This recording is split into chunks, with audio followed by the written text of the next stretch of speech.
वरहतो सम्मा सम्बुद्धस्स धम्मापिति सुखं सेति विपश्यन्नेन चेतसा आर्यप्पविदिते धम्मो सदरमितो पण्डितो एतेन सस्सवाज्येन होतु ते जयमङ्गलं ते।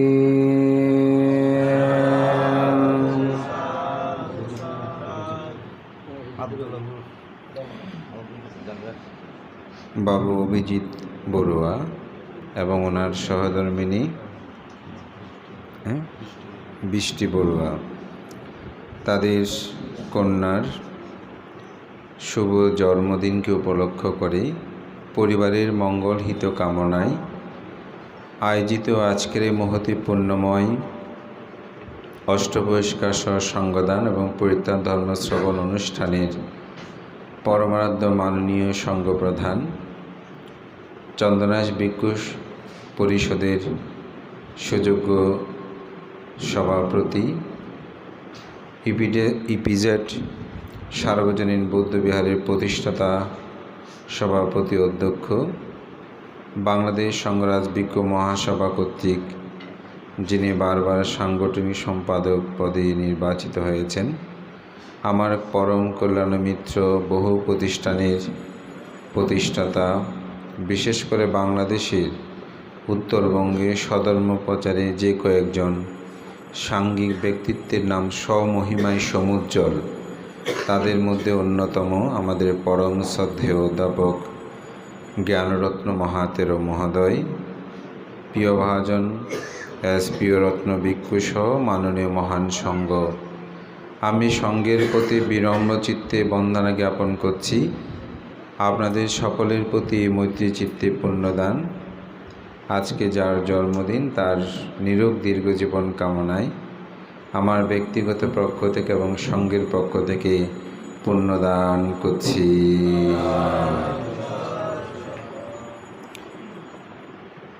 ধর্মপ্রাণ প্রিয় উপাসক উপাসিকাবৃন্দ, ভগবান বুদ্ধের সময়কালে জেতবন বিহারে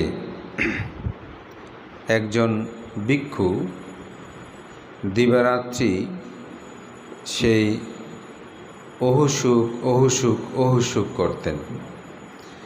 খেতে গেলেও অহুসুক, শুইতে গেলেও অহুসুক, বসে থাকলেও অহুসুক, এরকম অহুসুক করত। অনেক ভিক্ষু সংঘ মনে করত এই ভিক্ষুটা গৃহী জীবন থাকতে খুব দরিদ্র ছিল, এখন ভিক্ষু হওয়ার পর দায়কদের প্রদত্ত ভালো ভালো খাদ্যদ্রব্য সে পাচ্ছে, এখন খুব সুখে আছে, কাজকর্ম করতে হয় না, সেজন্য সে অহুসুক করে। এটা নিয়ে ভিক্ষু সংঘদের মধ্যে অনেক আলোচনা সমালোচনা হচ্ছে। একদিন বুদ্ধ প্রত্যুষ অর্থাৎ সকালে বিশ্রাম ত্যাগ করে তিনি যখন তার গন্ধকুটির থেকে বের হলেন, বুদ্ধ যে রুমটাতে থাকতো সেটার নাম ছিল গন্ধকুটির, এই জন্য অনেকগুলো বিহারের নাম দেখবেন গন্ধকুটি বিহার। তো এরকম বুদ্ধ সে গন্ধকুটির থেকে যখন বের হলেন, তো ভিক্ষুদের আলোচনা সমালোচনাগুলো শুনলেন। তো বুদ্ধ জিজ্ঞাসা করলেন, তোমরা এই বিষয় নিয়ে কেন এত আলোচনা করছো? বলে, তথাগত বুদ্ধ, আমাদের এখানে একজন ভিক্ষু আছেন, ভিক্ষুটা খেতে গেল অহুসুক করে উঠে, শুইতে গেল অহুসুক, ধ্যানে বসলেও সেখানে অহুসুক এরকম করে। বলে যে ভিক্ষুটাকে নিয়ে আমরা আলোচনা করছিলাম। তো বুদ্ধ বলছেন, হে ভিক্ষুগণ, তোমরা সবাই সমবেত হও এবং সে ভিক্ষুকে আহ্বান করো। তো সবাই সমবেত হলেন, সে ভিক্ষুকে আহ্বান করলেন।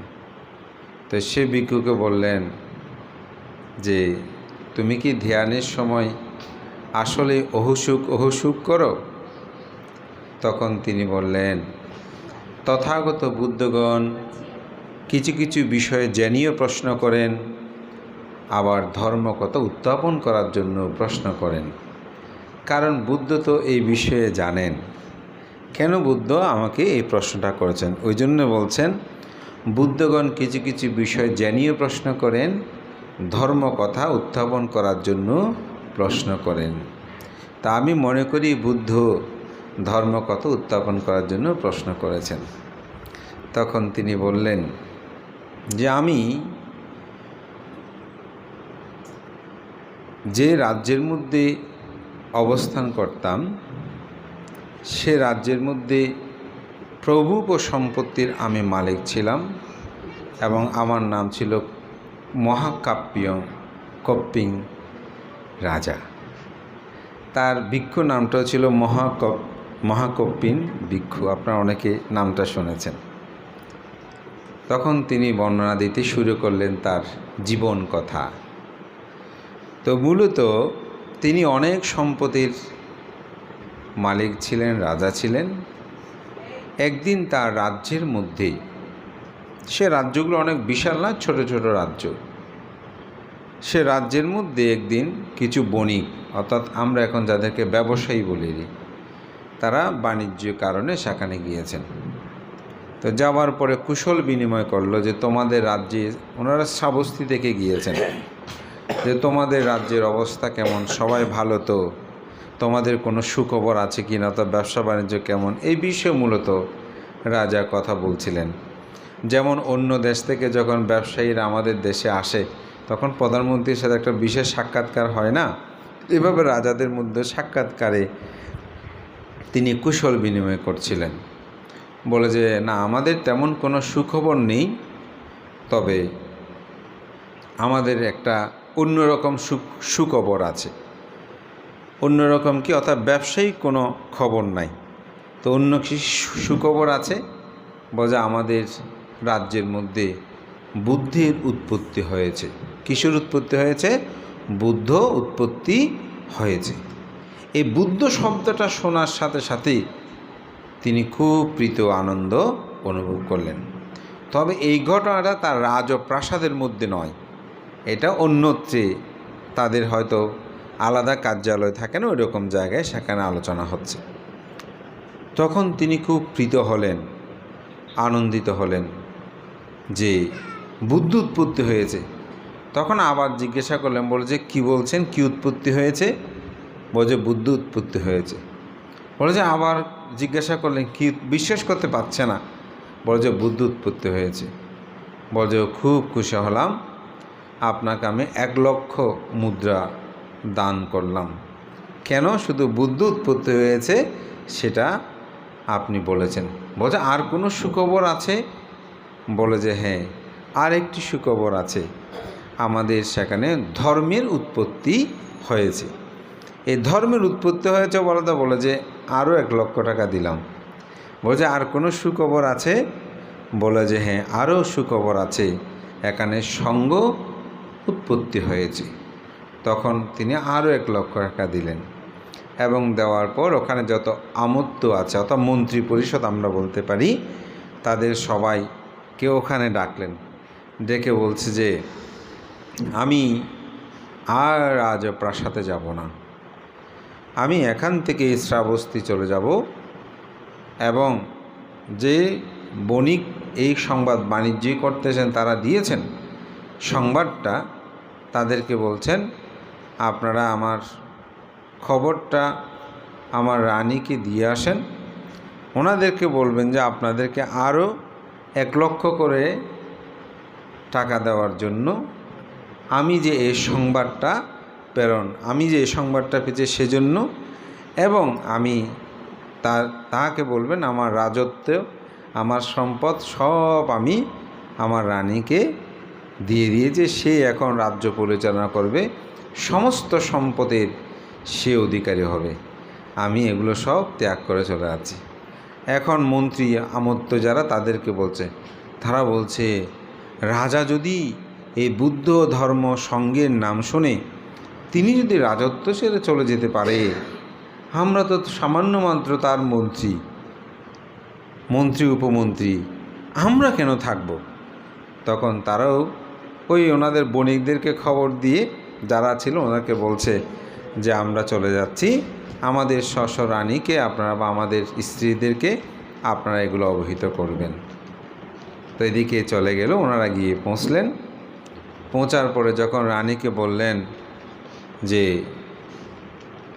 রাজন, তিনি তো বুদ্ধ ধর্ম সঙ্গের নাম শুনে তিনি এখন শ্রাবস্তি চলে গেছেন, রাজত্বের সমগ্র দায়িভার আপনাকে দিয়েছে, আপনাকে এগুলো অর্থবিত্ত যা আছে সব আপনাকে প্রদান করেছে, আপনাকে যথা অভিরুচি পরিভোগ করার জন্য আপনাকে, অর্থাৎ যেরকম ইচ্ছে হয় আপনি সেভাবে পরিভোগ করার জন্য আপনাকে বলেছে।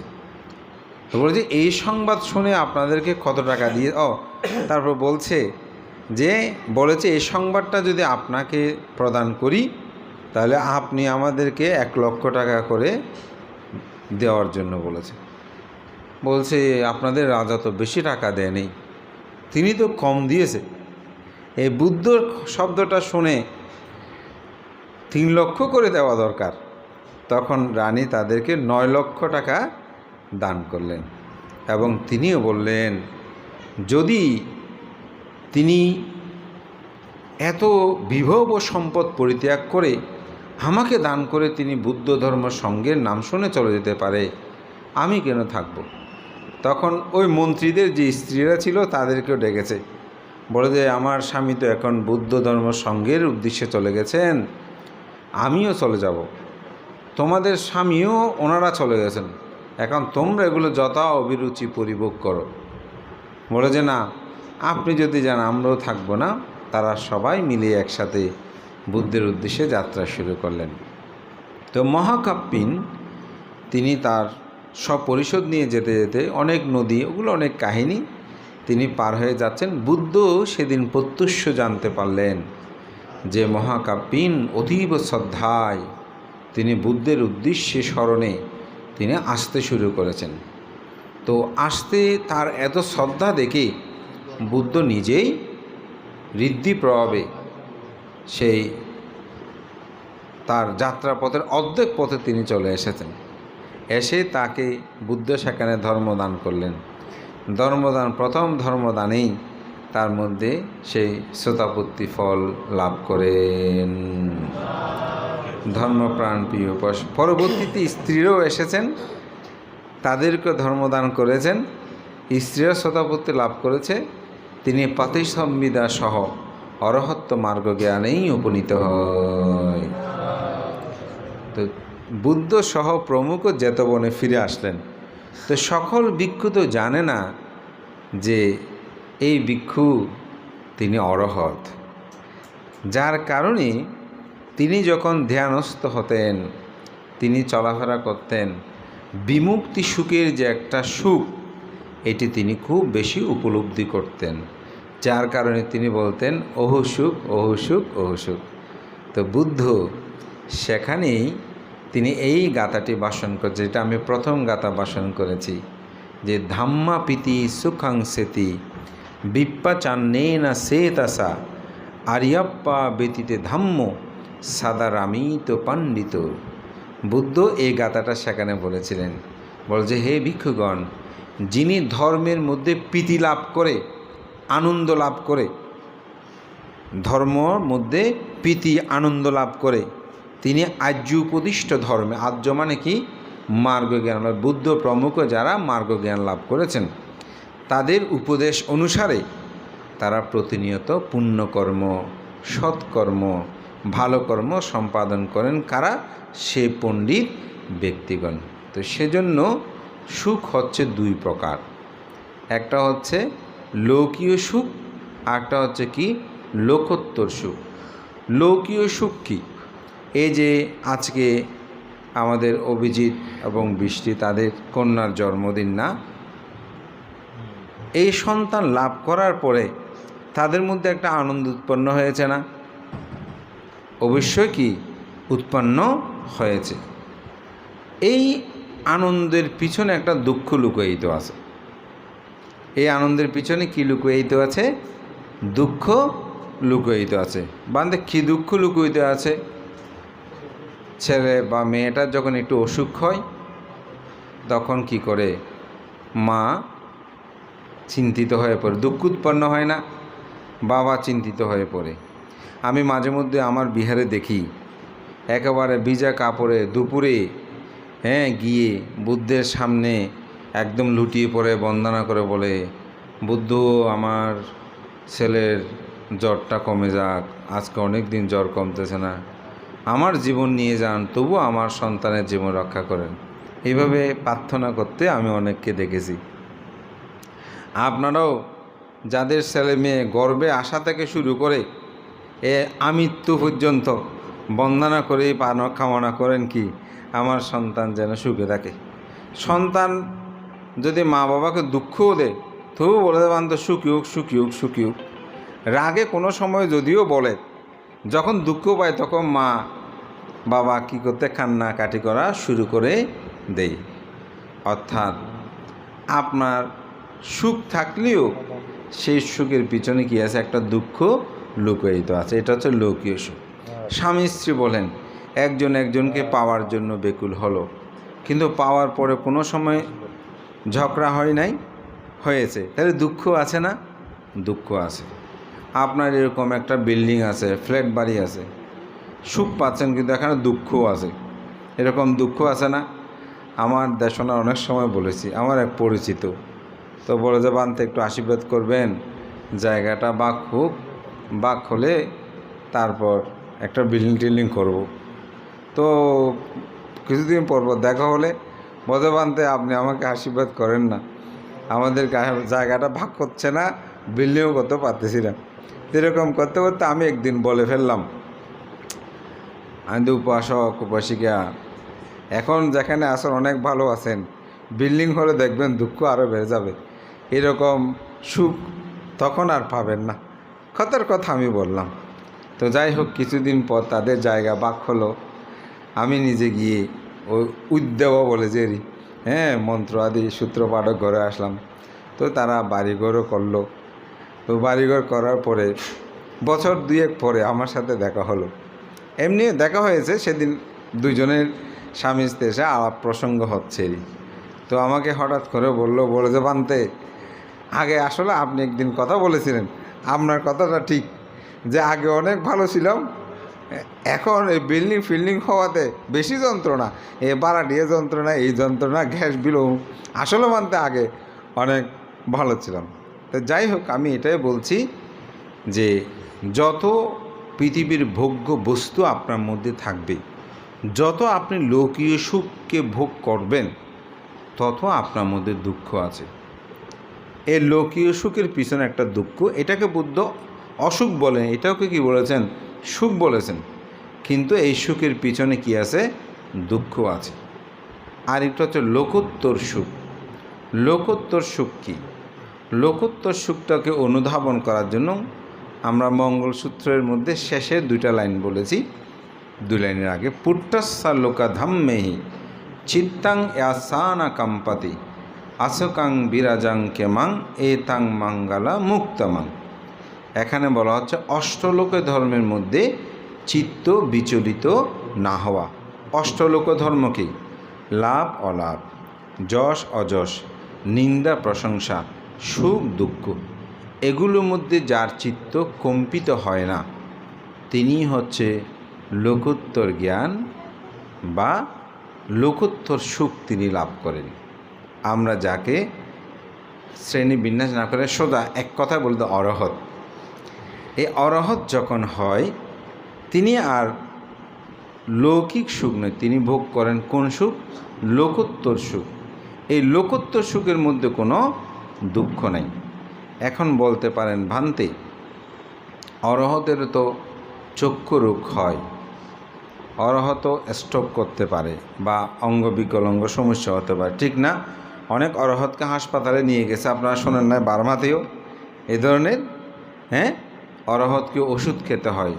তো অরহতের রোগ হয় না? হয়। তো রোগটা দুঃখ না? দুঃখ। তো চতুরার্য সত্যের মধ্যে বুদ্ধ দুঃখ আর্য সত্যে 8টি দুঃখের কথা বলেছেন। কয়টি? 8টি। কী কী?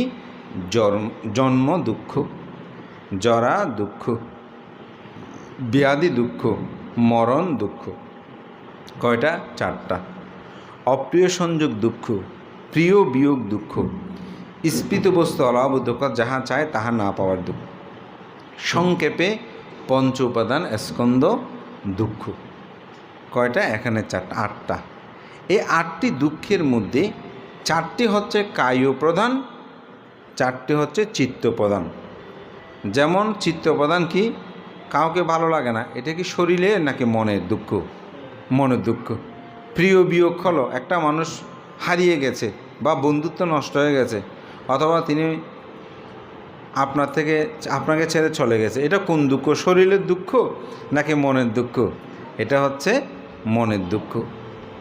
যাহা চায় তাহা না পাওয়ার দুঃখ, মনে মনে ভাবতেছে আমি এটা চাই সেটা চাই, এটা কিসের দুঃখ? মনের দুঃখ।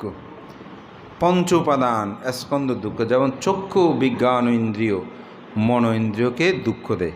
যেমন এই যে একটা পানির বোতল দেখছি, আমার খেতে ইচ্ছে করছে, কিসের কারণে? চক্ষু দেখেছে বোতলটা, আমার মন ইন্দ্রিয়ের সাথে সংযোগ হয়ে তৃষ্ণা উৎপন্ন হয়েছে। তাহলে দুঃখটা কে উৎপন্ন করেছে? চক্ষু। চোখ যদি বন্ধ করে থাকতাম এটা আমি দেখতাম না। হ্যাঁ, যেমন একজন নারী একজন পুরুষকে দেখেছে, তার প্রতি আকর্ষণ উৎপন্ন হয়েছে। যদি চোখটা বন্ধ থাকতো আকর্ষণ উৎপন্ন হতো না। তাহলে দুঃখটা কে? চক্ষু। চোখ একা পারে নাই, চোখ দিয়ে সব দেখে না, যদি মন ইন্দ্রিয়ের সাথে সংযোগ না হয়। তাহলে এটা দুঃখটা কিসে? মনের। এই 4টে হচ্ছে মনোপ্রধান। আর জন্ম দুঃখ, জরা দুঃখ, জরা মানে শরীরের, ব্যাধি ও শরীরের, মরণ শরীর প্রধান। তাহলে এই এখানে যখন অরহত হয় তখন তাহার কায়গত দুঃখ বিদ্যমান থাকে। কায়গত দুঃখ বিদ্যমান থাকলেও চিত্তগত কোনো দুঃখ বিদ্যমান থাকে না। তো চিত্তগত বিদ্যমান না থাকলে কায়গত দুঃখ স্পর্শ করতে পারে না। অর্থাৎ মন যদি বিশুদ্ধ থাকে, মনটা যদি ভালো থাকে, বাহ্যিক কোনো বিষয় আপনাকে কি করতে পারবে না? স্পর্শ করতে পারবে না। এই জন্যই বলা হচ্ছে অরহতের কোনো দুঃখ নাই। কেন বলছে অরহতের দুঃখ নাই? এই কারণে, যেমন আমরা অনেক সময় যদি কোনো কারণে কোনো একটা বিষয়ে যদি রোগ ব্যাধি হয়, আমরা অনেক সময় বলি আহা এত দান ধর্ম করলাম, এত পুণ্যকর্ম করলাম, আমি কেন এত কষ্ট পাচ্ছি? এরকম মনে আসে না? অনেক সময় মনে আসে। অনেকে বলে ভান্তে এত পুণ্যকর্ম করেছি, এত দান কর্ম করেছি, কেন আমি এত কষ্ট পাচ্ছি? এরকম অনেকে বলে। কিন্তু অরহতরা কখনো সেটা বলবেন না। কেন বলবেন না? কারণ অরহত জানে দেহ থাকলেই দুঃখ উৎপত্তি হবে। দেহ থাকলে কি উৎপন্ন হবে? দুঃখ উৎপন্ন হবে। এই জন্য তাকে এগুলো স্পর্শ করতে পারে না। এই জন্য অষ্টলোক ধর্ম, লাভ অলাভ, যশ অযশ, নিন্দা প্রশংসা, সুখ দুঃখ, এগুলো অরহতের মধ্যে থাকে না বলেই এটাকে বলা হচ্ছে কি লোকোত্তর সুখ। তো মহাকাব্যিয়ন তিনি সে লোকোত্তর সুখে সুখী হয়েছেন বলে তার বিশাল সম্পদ, তার একটা বর্ণনায় বলছে আমার পিতা থেকে আমি 80 কোটি স্বর্ণমুদ্রা লাভ করেছি। কার থেকে? পিতা উত্তরাধিকারী সূত্রে। তার শ্বশুরালয় থেকে 80 কোটি স্বর্ণমুদ্রা লাভ করেছি। আমি নিজে ব্যবসা বাণিজ্য করে অর্থাৎ রাজত্বে করে আমিও 80 কোটি স্বর্ণমুদ্রা আমি লাভ করেছি। এই বিত্ত বৈভবের মধ্যে থেকে আমি যেই সুখ লাভ করেছিলাম সেই সুখের চেয়ে শত কোটি সহস্রগুণ সুখ হচ্ছে সে পারমাত্মিক সুখ, লোকোত্তর সুখ। তাই আমি যেখানে যাই সেখানে এই সুখটাকে উপলব্ধি করে অহসুখ বলে আত্মপ্রসাদ করি। তো বুদ্ধের ধর্ম দর্শনটা যদি আপনি অনুধাবন করতে পারেন, অন্তর্জগতের মধ্যে যদি জাগ্রত করতে পারেন, আপনি সেই সুখটা উপলব্ধি করতে পারবেন। এই সুখটা উপলব্ধি করার জন্য আমাদের জীবনে প্রায়োগিক লাগবে। বুদ্ধ ধর্মটা শুধু আসলে মুখে বললাম তা না, আপনার সূত্র শুনেছেন এখানে তা না।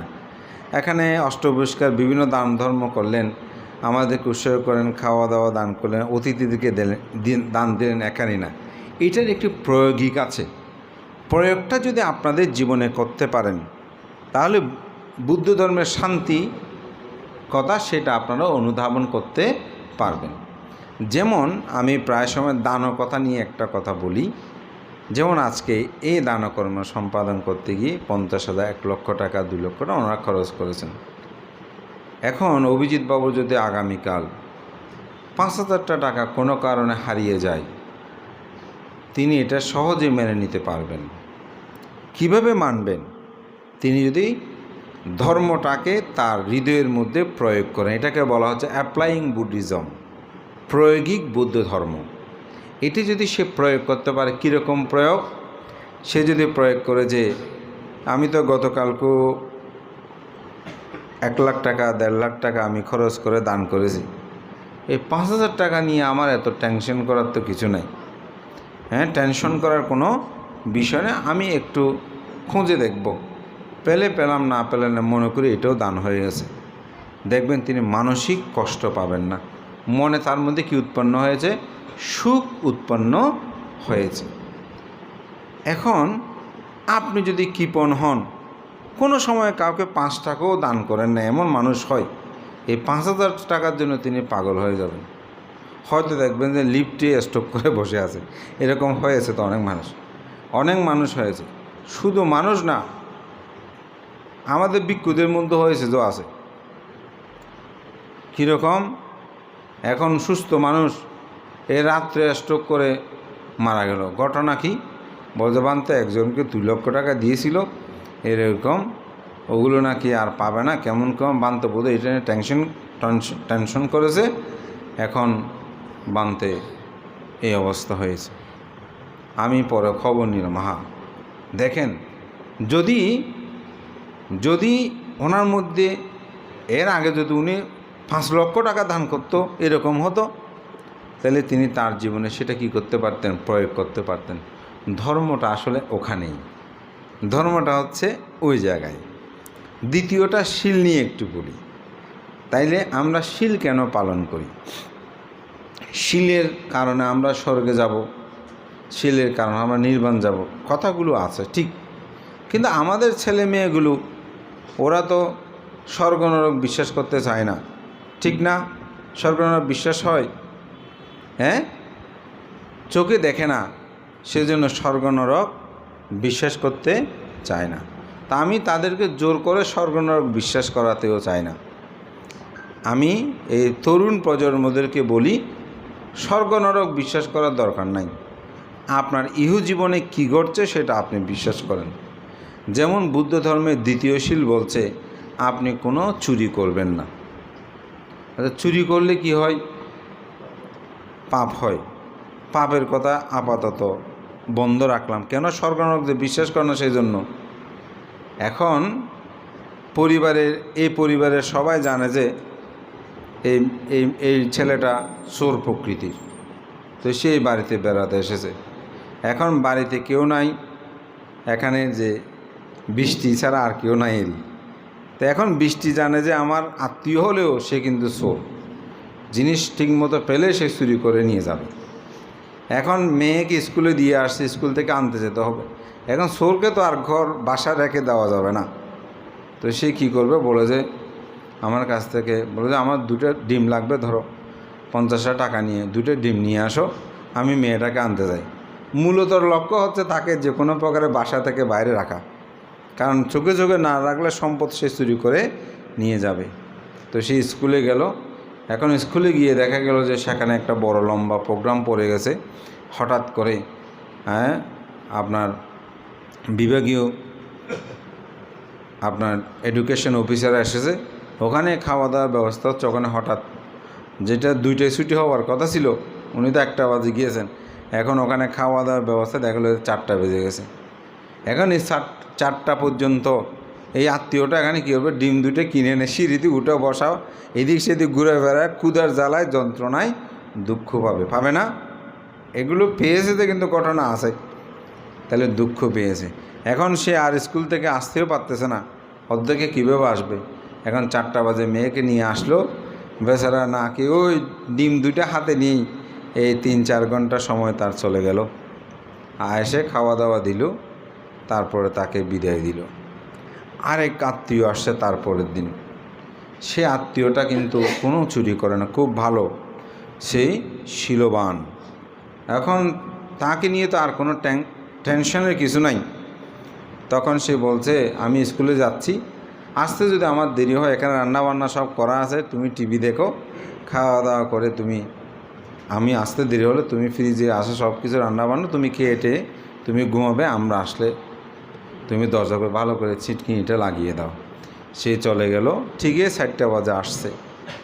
সেও আসতে দেরি হওয়াতে খিদে লেগেছে, বসে খেয়ে দিয়ে টিভি দেখে ঘুমিয়ে পড়েছে। 4টায় এসে খুলে দিল। এখন দুজনের দুই অবস্থা কেন হলো? যিনি দুঃশীল সে দুঃখ পেয়েছে, দুঃশীল কি পেয়েছে? দুঃখ পেয়েছে। আর যিনি চুরি করে না, শীল পালন করেছে, সে সুখ পেয়েছে। তা আমরা কি বলি, শিলে না সুগা তিঙান্তি, শিলে না ভোগা সম্পদা। শিলের দ্বারায় যে মানুষ ভোগ সম্পত্তি লাভ করে, এটা হচ্ছে তার প্রত্যক্ষ। এটার জন্য আপনাকে মৃত্যুর পরে যেতে হবে না। তো বুদ্ধের ধর্ম শিক্ষাটা আমরা আমাদের নিজেদের জীবনে প্রয়োগ করি না বলে আমাদের ছেলে মেয়েগুলো আজকে বিপদগামী হচ্ছে। তো সেজন্য এটা মা বাবার কর্তব্য দায়িত্ব, ধর্মটাকে তাদের হৃদয়ে ধারণ করার সুযোগটা সৃষ্টি করে দিতে হবে। এবং তারা যখন সেটা ধারণ করবে তখন সেটা আর সবাই মানুষের জীবনে, আমরা জন্ম থেকেই মনুষ্যত্ব নিয়ে জন্মগ্রহণ করিনি। মানুষ হতে মনুষ্যত্ববোধটা জাগ্রত হলে আমাদেরকে সেই শিক্ষাটা প্রদান করতে হবে। তো সুতরাং বুদ্ধের যে শিক্ষা, বুদ্ধের যে আদর্শ, এটাই আমাদের আচরণ করতে হবে। বুদ্ধের ধর্ম দর্শনটা যদি আচরণ করে, সে মানুষের জীবনটা সুন্দর হবে, সুশৃঙ্খল হবে। সুশৃঙ্খল যদি না হয়, এই কথা বলবে না, যদি সুশৃঙ্খল না হয় তাহলে কি হবে, আপনাদের চেয়ে তাদের জীবনটাই কী হবে, বেশি বিপদগামী হবে। আজকে আমাদের ছেলে মেয়েগুলো অনেক স্কুল কলেজে যাচ্ছে বিপদে, নিজের ধর্ম সম্পর্কে এখন প্রশ্ন করলে একটা উত্তর দিতে পারবে না। যদি প্রশ্ন করি একটা উত্তর দিতে পারবে না নিজের ধর্ম সম্পর্কে। এই যে আষাঢ়ী পূর্ণিমা গেল, আষাঢ়ী পূর্ণিমা কী সেটাও অনেকে জানে না। তো এই জন্য আমাদের মা বাবারও অনেকে দায়ী। কেন মা বাবারা দায়ী? মা বাবারা তাদেরকে সে শিক্ষা দিচ্ছে না। একাডেমিক শিক্ষার জন্য আমরা পাগল হয়ে গেছি, স্কুল কলেজের শিক্ষা, কিন্তু ধর্মীয় শিক্ষা না। সকাল সন্ধ্যা দুবেলা বন্দনা নাই, বয়োজ্যেষ্ঠকে কীভাবে সম্মান করবে তার শিক্ষা নাই। এগুলো থেকে হওয়াতে মেয়েদের, আমাকে সেদিন একজন উপাসক এসে বলে, বানতে মেয়ে ঠিকমতো, ছেলে ঠিকমতো বিয়ে করাতে পারে কিনা জানি না, সেজন্য প্রভোজ অনুষ্ঠানটা একটু বড় করে করতে চাই, একটু বাদ্য বাজানা দিয়ে। আমি ওনার কথাটা খুব উপলব্ধি করলাম, দুঃখ থেকে বলতেছে কথাটা। তো এটার জন্য কিন্তু শুধু ছেলে মেয়ে দায়ী নয়, আমাদের মা বাবারও দায়ী। আমাদের মা বাবারা কি তাদেরকে সেরকম শিক্ষা প্রদান করছে? আমার তো মনে হয় না। আমরা গান বাজনা এগুলোর জন্য, একাডেমিক শিক্ষার জন্য আমরা তাদেরকে বিভিন্ন জায়গায় নিয়ে যাই, কিন্তু ধর্ম অনুষ্ঠানে আমরা তাদেরকে নিয়ে গিয়ে সেখানে সেই শিক্ষাটা দেব, সেটা আমাদের মধ্যে অনেকের পিছু টান। এবং বুদ্ধের আসল ধর্মটা কি তারা সেটা জানে না। তারা মনে করে যে পূজা তোলা সেটা, আর তারা কি বলবে, আমরা কি কম জানি? এটাও তাদের একটা অহংবোধ ধারণা তাদের অনেকের মধ্যে বিদ্যমান। কিন্তু বুদ্ধের শিক্ষাটা কখন প্রয়োজন? বুদ্ধের শিক্ষাটা প্রয়োজন মানুষের প্রত্যেক জীবনে। এই যে মানুষ মানসিক দুঃখ নিয়ে অনেকে সুইসাইড করছে, এটা কারণ কি? ধর্মজ্ঞানের অভাব। আমি শুধু একটা সূত্র বলবো, আপনার জীবনে কোনোদিন আপনি সুইসাইড করবেন না। বানতে কি সূত্র? ফর্মুলা যেটাকে বলে, সেটা হচ্ছে বুদ্ধের ফর্মুলা। পৃথিবীতে যাহা কিছু উৎপন্ন তাহা কিছু ধ্বংস। সুখ উৎপন্ন হলে সেটাও ধ্বংস হবে, দুঃখ উৎপত্তি হলে সেটাও ধ্বংস হবে। আপনার মনের মধ্যে যে দুঃখ ক্ষোভে আপনি সুইসাইড করছেন, সেটা কি হবে? ধ্বংস হবে। সুখ যেটা উৎপন্ন হয়েছে সেটাও ধ্বংস হবে। আপনার মনে শুধু এই কথাটা লিখে রাখবেন, স্মরণে রাখবেন যে যাহা কিছু উৎপন্ন হবে তাহা শেষ হবে, সেটা যেরকম হবে হোক। আমাদের জীবনে যত সুখ আছে সব সুখ ধ্বংস হয়েছে না? শুধু লোকোত্তর সুখটা ধ্বংস হবে না। যে আমরা তো এখানে লোকোত্তরের মানুষ নয়।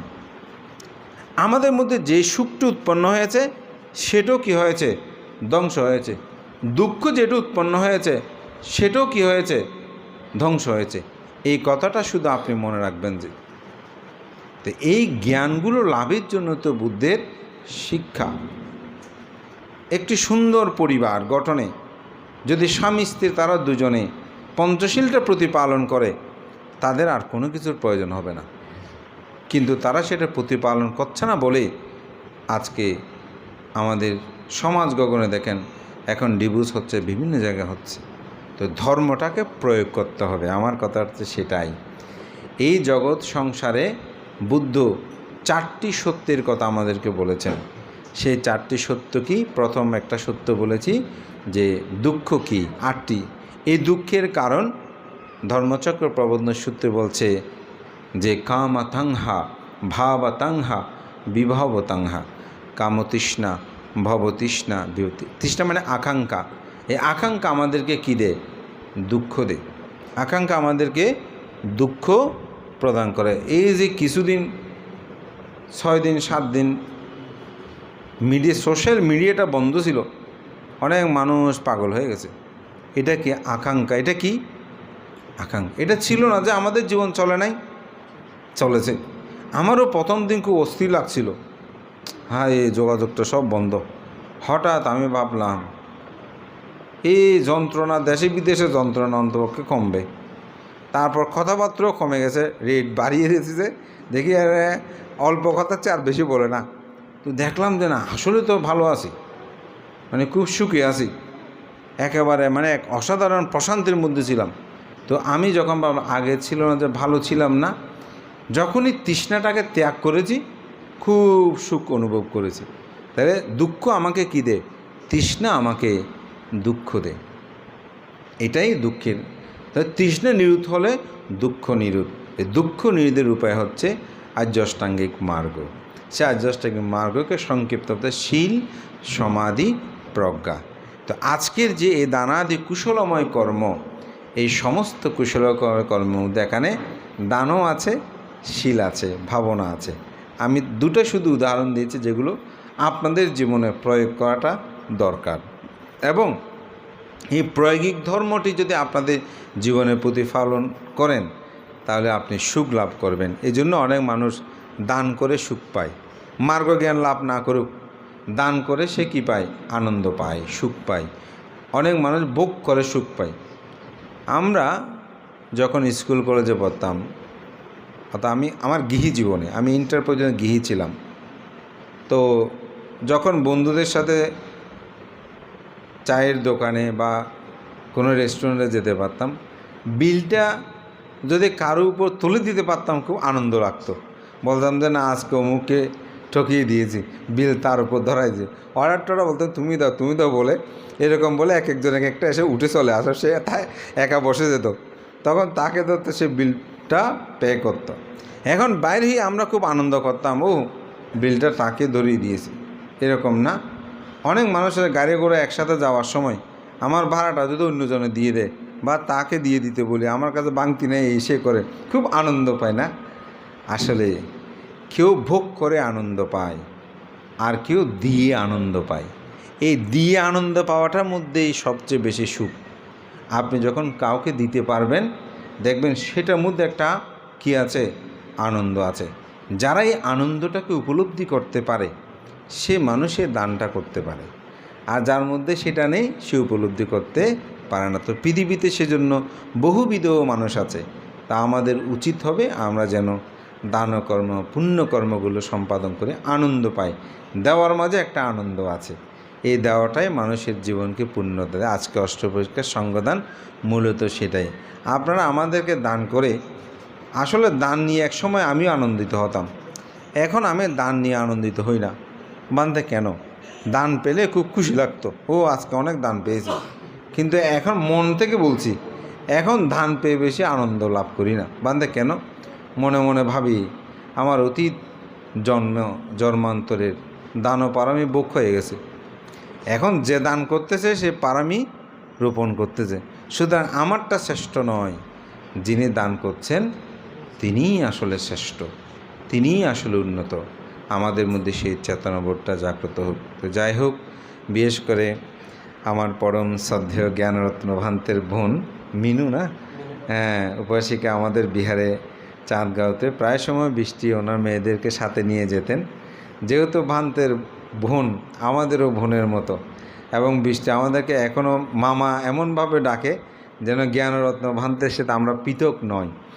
তো সে অনেক আগেও বোধহয় একবার বলেছে, আমি নিতে পারিনি, এবার অনেক দিন আগে বলেছে, এবং মাঝখানে 2-3বার সেই ফোন করেছে যেন নিশ্চিত থাকে। আসলে শুক্রবারটা খুব কঠিন সময় আমার মামা সম্পর্ক হয় রঞ্জিতবাবু, আপনারা জানেন। আজকে ওনার ওখানের সঙ্গে আমার গুরুভান্ত শিলগাড়া থেকে এসেছেন। তো আমাকে উনি সেদিন ফোন করে বলল, আদৌ মামা এই ফাংটা মিস করা যাবে না, এখন এখানে বসে যেতেও। আমাদের জ্ঞানরত্ন ভান্তের কথা বললাম, শ্রদ্ধেয় ভান্তের ভাগ্নি, আমাদেরও মামার মতন জানে। তো আমার খুব ভালো, তার একটি সুশৃঙ্খল জীবন আজকে এখানে প্রতিষ্ঠিত। প্রজন্ম থেকে এই জন্যই বললাম যে বৃষ্টিকে আমি দেখেছি যে ওর মার সাথে প্রায় সময় বিহারে যেত, তাদের মধ্যে একটা ধর্মীয় আবরণ ছিল, এবং প্রাতিষ্ঠানিক শিক্ষার সাথে ধর্মীয় শিক্ষাগুলোকে যথাযথভাবে মর্যাদা দিয়েছে বলে আজকে একটি ভালো পাত্রস্থ হয়েছে, সেও ব্যাংকার, ভালো সংসার করছে, পরিবার পরিজন নিয়ে এখানে আপনারা আনন্দিত হতে পারছেন। এজন্য একাডেমিক শিক্ষার সাথে সাথে আমরা যেন ধর্মীয় শিক্ষাটাকেও গুরুত্ব দিই, তবে তাতে বৃষ্টির মতো আমাদের জীবনগুলো হবে, আমাদের প্রজন্মরা সেভাবে রক্ষিত হবে, ধর্মজ্ঞানটা তাদের মধ্যে থাকবে। এই চেতনাবোধ জাগ্রত হওয়ার চিত্ত চেতনায় ধর্মের প্রীতি যে সুকতা, এটি আমি ব্যাখ্যা করে আজকে দেশনাটক উপস্থাপনা করেছি। মহান সঙ্গের প্রতি বন্দনা জানিয়ে আপনাদের সকলের উত্তরোত্তর শ্রীবৃদ্ধি কামনা করে আপনাদের সবাইকে আহ্বান করব, সকাল সন্ধ্যা আপনারাও দুবেলা বন্দনা করবেন। আমাদের যারা ছেলে মেয়ে আছে প্রজন্ম, তাদেরকে আহ্বান করতে সকাল সন্ধ্যা দুবেলা বন্দনা করবেন। মা বাবাকে শ্রদ্ধা করবেন, সম্মান করবেন, বয়োজ্যেষ্ঠকে সম্মান করবেন, শ্রদ্ধা করবেন। কোনো সময় অহংকার অহমিকায় কাউকে অবজ্ঞা অবহেলা তুচ্ছ তাচ্ছল্য করবেন না। এই জীবন অতীব ক্ষণস্থায়ী। যতই শক্তিমান হই, বলবান হই, সুন্দর হই, সুশ্রী হই, রূপবান হই না কেন, আমাদের সব কিছু অনিত্যতার ছাপে একদিন সব হারিয়ে যাবে। এই সত্যের অবগাহনে যেন আমরা সবসময় ভাবি, তখন আপনার মধ্যে অহংকারহীন হবেন, ধর্ম জ্ঞানের প্রতি আপনার চেতনাবোধটা জাগ্রত হবে, এবং মানুষের সাথে সুন্দর ভালো ব্যবহার করবেন, কেউ যাতে মনে কষ্ট না পায় সেরকম চিন্তা করে চলবেন। এই আহ্বান জানিয়ে আমার নাতি দীর্ঘ ধর্মকথা শেষ করছি। বৃষ্টির মেয়ে, অভিজিতের মেয়ে, তার নিরোগ দীর্ঘ জীবন কামনা করি, সে যাতে অতিজাত সন্তান হয়, এই আশীর্বাদ জানিয়ে আমার ধর্মকথা শেষ করছি। জগতের